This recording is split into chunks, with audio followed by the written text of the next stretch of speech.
Hello there. My name is Dr. Julius Aroba. I'm your mind, wealth, entrepreneurship surgeon. Welcome to this masterclass, and I hope you're going to be able to learn something meaningful today again. Just like in our previous lecture or classes, we talked about our previous masterclass. We talked about the family core values. In this particular masterclass, this episode, we're going to be talking about how do you be able to identify your family core values. How to identify your family core values. Identifying your core values is very important. To begin with, you've got to start looking at your family wealth DNA. I always say this to my friends and family and entrepreneurs around me, and also to people who are on a mission to be able to take over the world global space. That if you're born into a poor home, if you're born into an average home, you can actually create a wealthy home from yourself, irrespective of where you're from. You've got to start looking at the importance of first identifying the values that define your household as an individual. Relationship with money. There are some families that the brothers and sisters, they can't even play with 1 cent of their money because they don't discuss money. They don't know what money is all about. Some even kill themselves. Some even take themselves to court. Some, they look opportunity to be able to rob some people because they don't have the right family core values in terms of creating wealth. This process starts by examining both family past, current, financial practices, and consider some of these questions I'm going to be throwing out to you today. The first question is that of what was your family attitude towards money when you were growing up? Were finance discussed openly? Was it a topic you avoided whenever they bring it up in your family? Did your parents emphasize on savings when you were growing up? Did you actually talk about it? Did you talk about it to your family, to your kids, to your children? Did you be able to discuss some of those concepts? And was the focus always on earning and spending? There are some families, they only know how to earn, but they know how to spend, but they don't know how to earn. And when you are on a mission to be able to create family financial wealth, the DNA questions that you also need to ask is for you to know what do you value most when it comes to wealth. Some say what I value most is health. Some say it's money. Some say it's skills. Some say it's products. But the question here is that product, that skills, that family values, is it of a high level security? Is it a product that has an independence? Does it have freedom? Is it generosity? Or is it generous in nature? Is it something that when you can be able, you don't have a greed as an entity within your family? Do you have values and material goods? Or do you focus on personal growth and legacy building? Now, when you're focusing on legacy building, there are a lot of things you've got to ask yourself around it. And this comes to when you start looking for how you undo money now. Do you prioritize paying off those debts that are unnecessary? It will amaze you that there is a good debt and there is a bad debt. There are some families in the world, in the global space, that all they think is about debt. They keep sinking. Now, when you want to be able to take debt in some situations, you've got to look for, is it a good debt or a bad debt? Now, when it comes to a good debt can be a money that you borrow from the bank or from an organization or from an individual to be able to add value to an asset creations, or that can be able to create products or services that you know that can generate profit to be able to send back.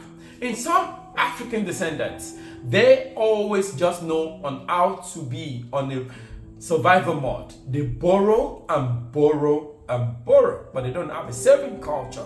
They don't even know what is a good investment or bad investment. They don't have the right knowledge when it comes to these core values.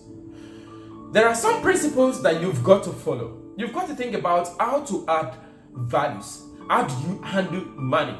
What principle guides your financial decision in today's world that you are in? Do you prioritize paying off those debts that you collected as what I call labor or instrumental payment?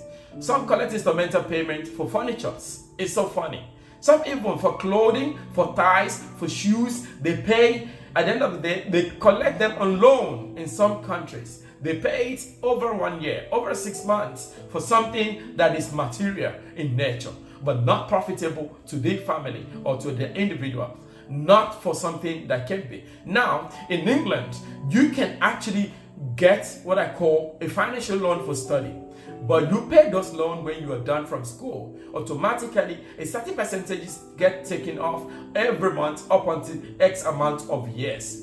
In South Africa, there is some loan of such as well. But I was so happy to hear in recent time that they said that some of the NSFAS funding, National Foundation funding that they give to them, that they don't collect it back after they graduate. In some countries, some people collect loan to even go into different avenues of consumptions, buying cars that is not going to be used for business, for personal, that's going to be a liability, which is not going to be an asset creation. If you're buying a car to be able to put on an Uber, I can say it's a good debt. But if you're buying a car to park it in your garage, and you want to pay over years, it's a bad debt because it becomes a liability to you. But you've got to be thinking of how to be able to generate income. Now, you also need to start looking at investing for the future. Now, some people wait as an African dependent, they wait until they are of certain age group before they start investing. Now, they don't even take the right knowledge in being able to go around that investment. It will amaze you that so many people only exist, but they are not living. Some are not even actualizing their real life potentials because of the values of where they're from. And friends and family, I know that there are a lot of things that is popping in your head as you are listening to this, as you are actually watching. Perhaps I want to advise you that you should be able to do me a favor by sharing some of these videos with your friends and families, because these are values that is going to be able to add more to you. I'm going to tell you, I'm not perfect, but as a coach, as a mind surgeon, as a word surgeon, as an entrepreneur surgeon, what I've done over the years is that I keep developing strategies, keep reinventing the wheels, creating businesses, and also improving more and more on daily basis that could be of greater value, not for me alone, but for my family that are coming and for my children's children. And I think of about 3-4 generations of any business I'm creating. That takes me to something I want to be able to reflect on today. Until you can see it, you can never have it. Now, when you are creating a family core value DNA, you've got to start looking for something of greater future. You have to see it to become it. If you don't have an image of it, you don't have a vision of it, you don't have the right strategy to put in place of it, you will struggle over the years. And some people tell you that fear is one of those, I think, that help them to be able, not to be able to take that steps. When you are free to be able to put this system in place, you will have what I call a financial wealth. You've got to start meditating on the word, because information leads to revelation, and revelation leads to images. And when you are able to think through and meditate towards it, you can be able to have it as you can see it. Now, let me go a bit spiritual. I always say to everyone within my community, the Zillionaires community, that when you are on a journey to create wealth, you've got to establish it from the supernatural point of view to be able to implement it in the physical point of view. Now, when you put it in abstract, you've got to start thinking of what the abstract is going to be modeling towards. Because the manifestation of those words come from what you have as a family. One of the greatest things a man can always do is to be able to know themselves, or as a family, is to be able to create a value for knowing who they are and what the business is all about and what they can be. But the questions here I'm going to be asking you here is, what are your family core values? And what kind of DNA do you have in your family, in that business as an entrepreneur?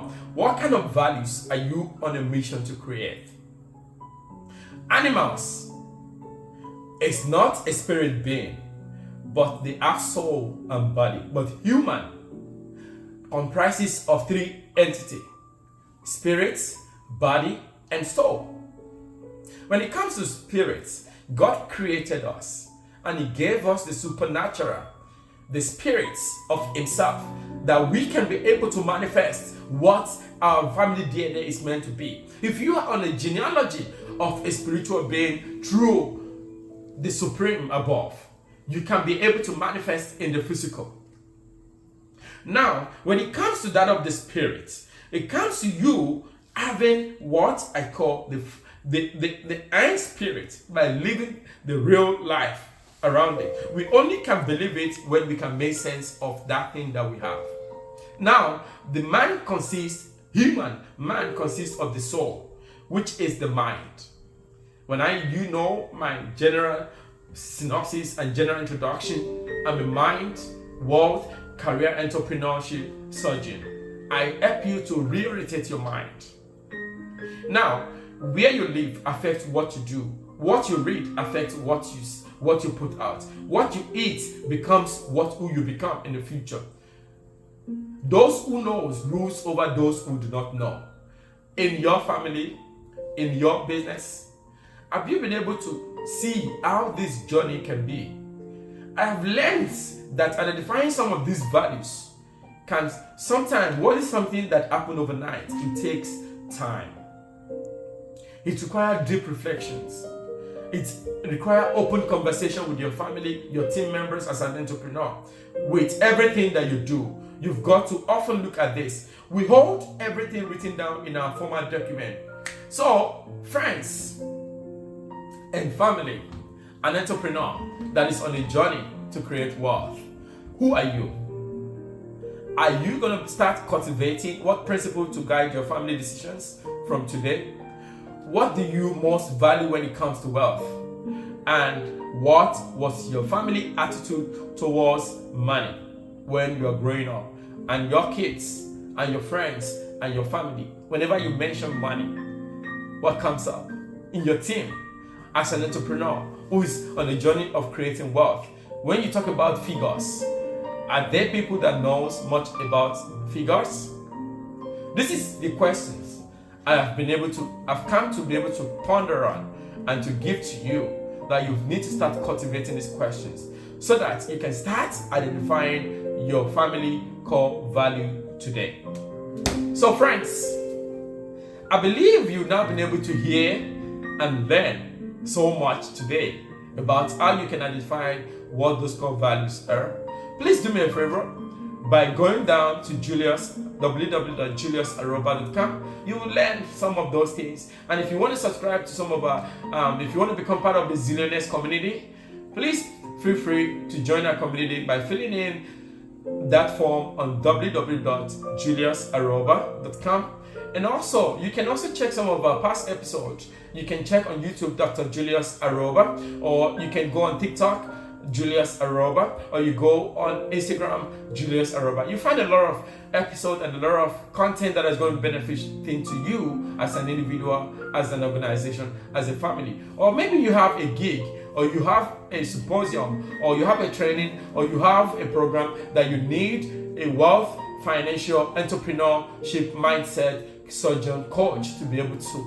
I'm available. My team will be able to reach out to you. Please make sure you send us an email at aroseglinks@gmail.com. AROSEGLINKS@gmail.com. Or you can even do this by sending an email to info@aroseglinks.com. Or you can also perhaps fill the contact form at www.juliusaroba.com. But again, I want to be able to invite you to our next conference that's going to be happening in 2025 on the 26th of April, which is going to be held at Coastland Hotel Umhlanga in Durban, KwaZulu-Natal, which is based in South Africa. And I can't wait to see you at that conference. Stay blessed, and I'll see you again in our next class. God bless you. I remain your mind and world creation surgeon. Goodbye.